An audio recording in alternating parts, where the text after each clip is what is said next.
मंडल commission में लिखा हुआ है कि मजबूरी में हम 27% आरक्षण को रिकमेंड करते हैं, लेकिन अगर ओबीसी को न्याय तब तक नहीं मिलेगा जब तक 52% को 52% आरक्षण नहीं मिलेगा।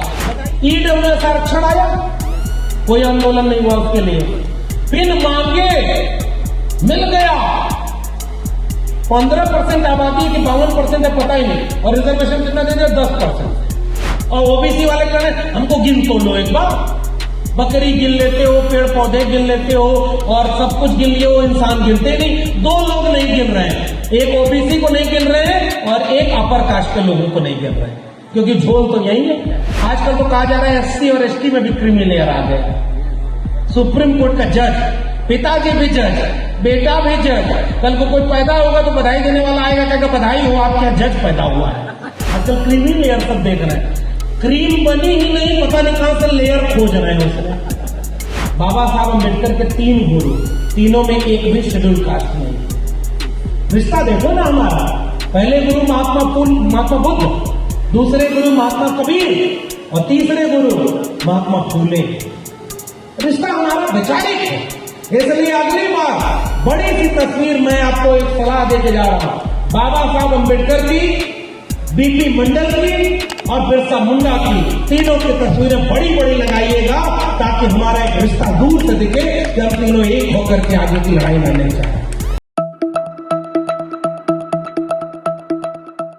50% की अपर लिमिट बना दी गई है सुप्रीम कोर्ट के द्वारा, क्योंकि तमिलनाडु वाला मामला था जहां 69% रिजर्वेशन था कि 50% से ज्यादा आरक्षण होगा नहीं। इसलिए ओबीसी को मंडल कमीशन में लिखा हुआ है कि मजबूरी में हम 27% आरक्षण को रिकमेंड करते हैं, लेकिन अगर ओबीसी को न्याय तब तक नहीं मिलेगा जब तक 52% को 52% आरक्षण नहीं मिलेगा। बताइए इस बात को क्यों नहीं आप उठाते? आरक्षण की सीमा बढ़ाओ।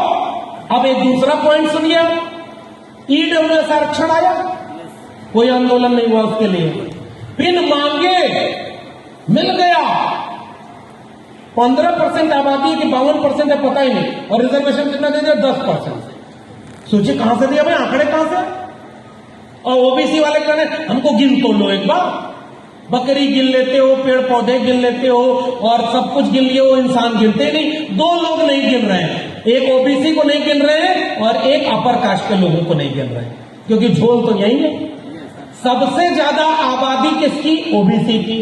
तो जैसे ही गिनती होगी आपको पता चलेगा कि कोई उमेश कोराम आकर के गांव में बताएगा कि अगर जातिवार जनगणना हो गई तो उनके 2700 हॉस्टल हैं, हमको 7200 मिल जाएंगे। बताइए, जैसे ही ये मिल जाएंगे वैसे ही आपको पता चलेगा कि जनगणना क्यों जरूरी है और क्यों नहीं, वो समझाने की जरूरत है।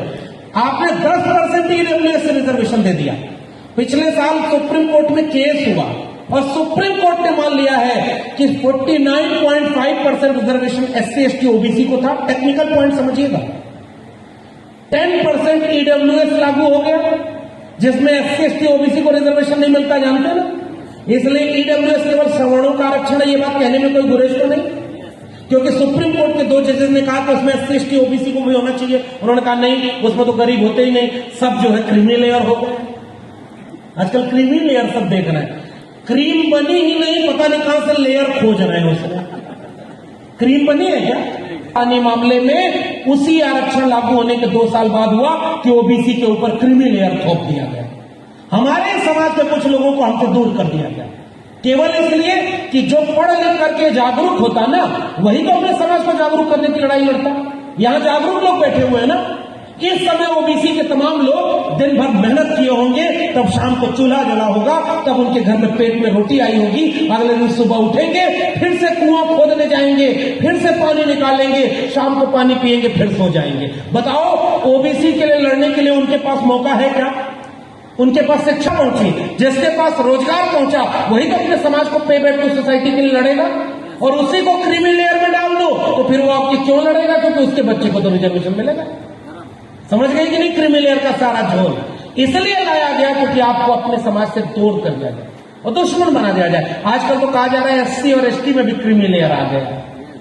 सुप्रीम कोर्ट का जज, पिताजी भी जज, बेटा भी जज, कल को कोई पैदा होगा तो बधाई देने वाला आएगा, कहेगा बधाई हो आपके यहाँ जज पैदा हुआ है।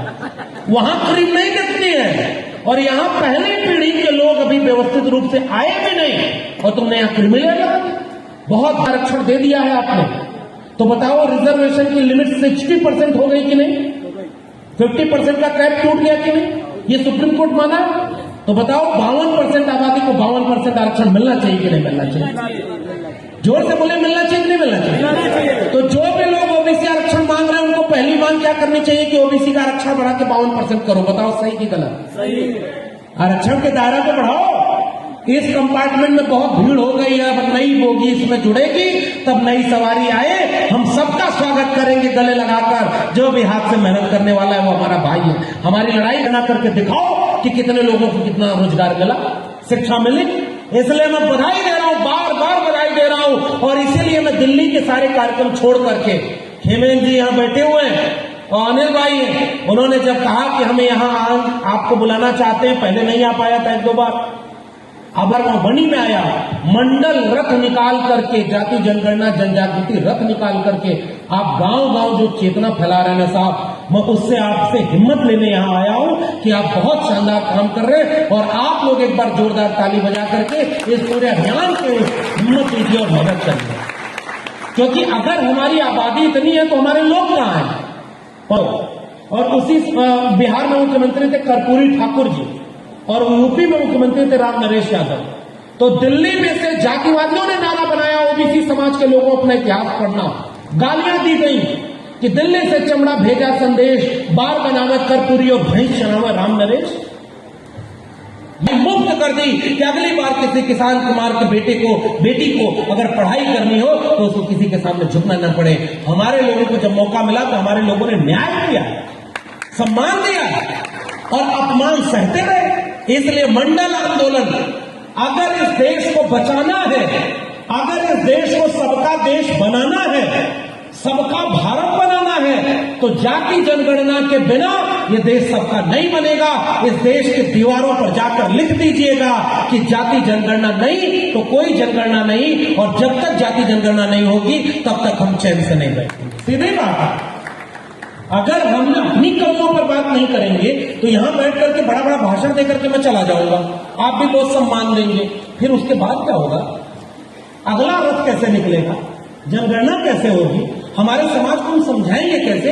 और कहां गलती हो रही है इसको भी तो बात समझना होगा। और इसलिए इस बात को समझिएगा, जो तेरे ऐब बताता है उसे मत खोना, जो तेरे ऐब बताता है उसे मत खोना। अब कहां मिलते हैं आईना दिखाने वाले? अब तो लोग बांटने वाले मिल रहे हैं, तोड़ने वाले मिल रहे हैं। ओबीसी को ओबीसी से लड़ा दो, दलित को दलित से लड़ा दो, अब तो तोड़ रहे हैं सब ना। हम लोग जोड़ने के लिए आए। एजुकेशन में बजट 10 साल पहले 5% के आसपास था, 4.9, और इस बार एजुकेशन का बजट 2.5 हो गया। पढ़ेगा इंडिया तो सवाल पूछेगा इंडिया, पढ़ेगा इंडिया तो नौकरी मांगेगा इंडिया, पढ़ेगा इंडिया तो पाखंड में सवाल पूछेगा कि बाबा लोग कहां से आ गए जो पर्ची बना के कहता है तुम्हारे घर में सुख संपत्ति नहीं है क्योंकि तुम हरी चटनी खाते हो, कल से लाल चटनी खाओ, जाओ दया हो जाएगी तुम्हारे पास। ये बाबाओं की दुकान बंद हो गई। इतने बड़े बड़े बाबा आजकल आपके यहाँ आ रहे हैं नहीं।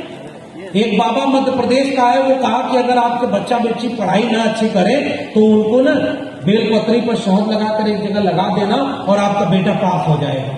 कुछ दिन बाद अखबार में खबर छपी कि उसी का बेटा 8वीं में फेल हो गया और दुनिया भर में बाबाओं को मूर्ख बना। और सबसे ज्यादा बाबाओं के चक्कर में हमारे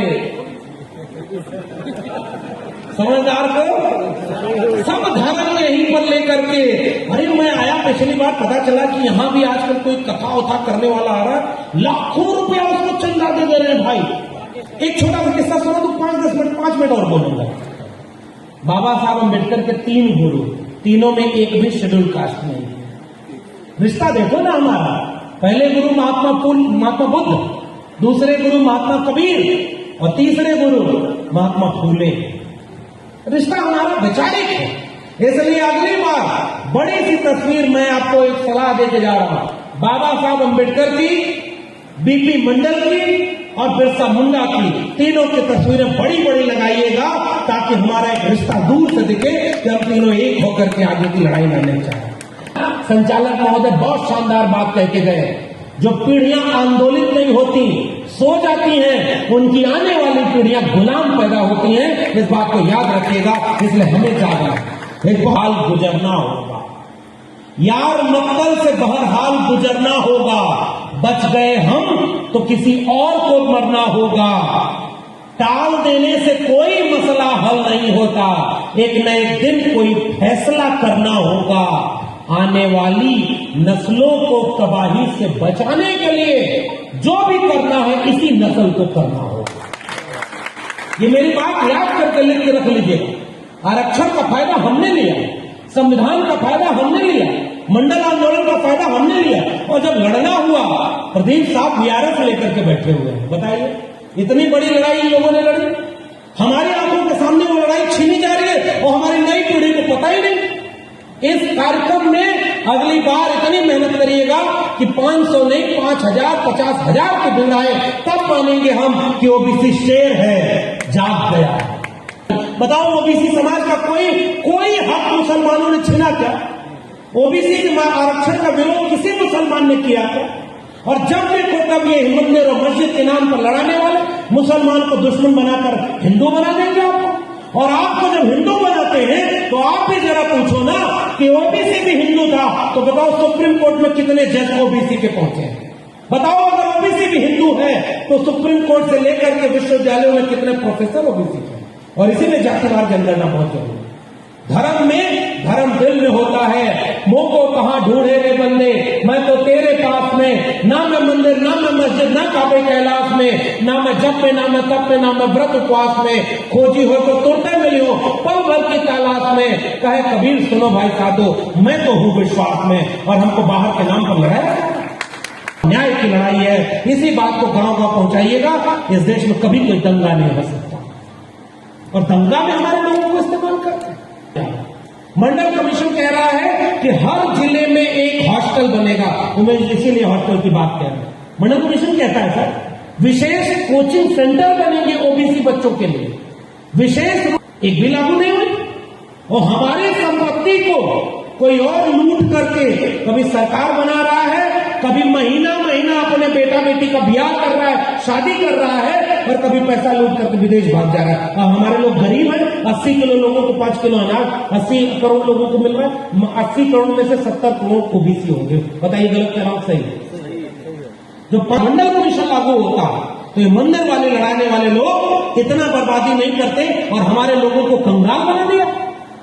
100% लोगों की संपत्ति पर कब्जा किया गया। बिहार में जातिवार जनगणना होगी, पता करोगे तो फिर कुछ नहीं होगा। बताओ, बिहार के आरक्षण को रोकने वाले कौन लोग थे? पहचानो, अपने दुश्मन को पहचानो कि आपके बच्चों का भविष्य चौपट करने के लिए आते हैं और दंगे में इस्तेमाल करते हैं। जबकि आपके बच्चों का असली दुश्मन वो है जब आपके आरक्षण पर चुटकुला बनाकर गाली देता है और आपका आरक्षण बढ़ाने का विरोध करता है। जितने भी लोग कहीं भी मिले ओबीसी घरों के लोगों, इसको पहुंचाइएगा। जो भी आपसे कहे कि तुम्हारा दुश्मन कौन, तो आप पूछेगा जो हमारे आरक्षण का विरोध करता है, ओबीसी को 60% आबादी को 60% आरक्षण का विरोध करता है, उसी को हम दोस्त मानेंगे जो हमारा हक हिस्सा बराबर देने की बात करेंगे। अगर देश से मोहब्बत है तो सबको इस आंदोलन में शामिल करिए और कहिए कि जिसकी जितनी संख्या भारी उसकी उतनी हिस्सेदारी। इसकी बात के आंदोलन को हम मानवर कांशीराम को याद करते हैं। मानवर कांशीराम ने मंडल कमीशन लागू करो वरना कुर्सी खाली करो करके नारा लगा के आंदोलन किया था। रामविलास पासवान जो ओबीसी नहीं थे, उन्होंने जंतर मंतर पर बैठकर अनशन किया कि मंडल कमीशन की सिफारिश को लागू करना चाहिए। दक्षिण भारत में करुणानिधि ईवी रामास्वामी नायकर पेरियार की वारिस, उन्होंने 1983 में जाकर के वहां आंदोलन किया कि 80 में मंडल कमीशन की रिपोर्ट राष्ट्रपति को सौंप दी गई है, 83 तक लागू नहीं हुई। लेकिन उसी समय दुर्भाग्य से उस समय के प्रधानमंत्री की हत्या हो गई और वो आंदोलन थोड़ा दब गया और 1985 से मंडल विरोधियों ने कमंडल की यात्रा निकाल दी। पता है ना आपको कमंडल का मतलब समझ रहे हैं ना? समझदार को इशारा काफी। एक तोता हुआ करता था, देखिए कुछ बातें तो समझदारी से, तो अन्याय के विरोध में है, हकमारी के विरोध में है, हमको हमारे हिस्से का हक चाहिए। अब बाकी ये देख लो कि उस पर कब्जा किसने कर रखा है, और ये कब्जा का पता चलेगा जातिवार जनगणना से। तो जैसे उमेश जी ने जातिवार जनगणना का रथ निकाला है, वैसे कुछ लोगों ने मंदिर का रथ निकाल दिया। और मैं याद करना चाहता हूं यहां आज के दिन मरहूम शरद यादव जी को, जिन्होंने बिहार से मंडल रथ निकाला था और उन्होंने कहा था, चाहे वो शरद यादव हो, लालू प्रसाद यादव हो, करुणानिधि हो, स्टालिन के पिताजी और उसके बाद मुलायम सिंह यादव हो, तमाम लोगों ने मिलकर के मंडल आंदोलन लागू करने के लिए आंदोलन किया, तब जाकर के मंडल की एक सिफारिश लागू हुई। एक सिफारिश लागू हुई। कल्पना करिए कि जो लोग मंडल के लिए लड़ाई लड़ रहे थे, प्रदीप सर जानते होंगे, पुराने बहुत सीनियर लोग बैठे हुए हैं, और नौजवानों को यह बात बताइएगा, उनके घरों पर पथराव हो रहा है, उनके पुतले फूंके जा रहे थे, देश बर्बाद हो गया। क्यों? मंडल लागू हो गया, आरक्षण लागू हो गया, अब तो देश बर्बाद हो जाएगा। मैं जिस दिल्ली विश्वविद्यालय में 14 साल पढ़ाया, उसके बाद भी मुझको निकाल दिया। मुझसे ज्यादा काबिल वहां कोई था नहीं। अब उदाहरण के मेरिट की, मैं अपने बारे में बहुत बताता नहीं, जहां इतने बड़े पुरखों की मूर्तियां और तस्वीरें लगी हो ना, हम जैसे लोग तो अपने तो मेरिट खत्म हो जाएगी और नाकाबिल लोग इस देश में आ जाएंगे। बोलिए, याद है कि नहीं? गाली दी थी, अपमान किया था। अब बताओ 2023 में क्या हुआ? लक्ष्मण यादव इलाहाबाद यूनिवर्सिटी का गोल्ड मेडलिस्ट, अपने बैच का टॉपर, दिल्ली यूनिवर्सिटी से पीएचडी, 3 आर्टिकल होने चाहिए और 3 की बजाय 8 आर्टिकल उसके पब्लिश थे। 14वां साल उसके टीचिंग एक्सपीरियंस का चल रहा था। एपीआई स्कोर होता है, academic performance indicator, 100 number, 100 number में से 96 नंबर मेरा था, और मुझे हटा करके 52 नंबर वाले एक व्यक्ति को पीछे से नौकरी दे दी। बताओ मेरिट की हत्या हुई कि नहीं हुई? बताओ इसका जवाब कौन देगा? आज तुम्हें नहीं पता कि तुम लोग इसलिए नौकरी से निकाल दी क्योंकि हमारा समाज सोया हुआ है। चुटकुला कहा जाता है 22%।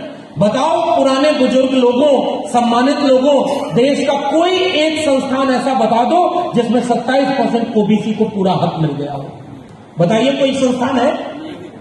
विश्वविद्यालय जिससे मैं आता हूं, 54 केंद्रीय विश्वविद्यालय है, 4% ओबीसी प्रोफेसर। आबादी कितनी? 52%। 1931 की जनगणना कर। अगर आज जनगणना हो जाए तो ओबीसी की आबादी 60% से कम तो नहीं होगी। होगी क्या? 60% आबादी हमारी, 60%। आरक्षण कितना मिला? 27%। और यूनिवर्सिटी में प्रोफेसर कितने? सेंट्रल यूनिवर्सिटी में 4%। बताओ, सोया हुआ शेर है कि नहीं? अगर ये जागा हुआ यूनिवर्सिटीज में 2018 में सेंट्रल यूनिवर्सिटी में तो कोई प्रोफेसर वाइस चांसलर है ही नहीं। पूरे देश के स्टेट यूनिवर्सिटी को मिलाइए, और ये आंकड़ा भी गांव गांव पहुंचाने की जरूरत है ओबीसी के लोगों।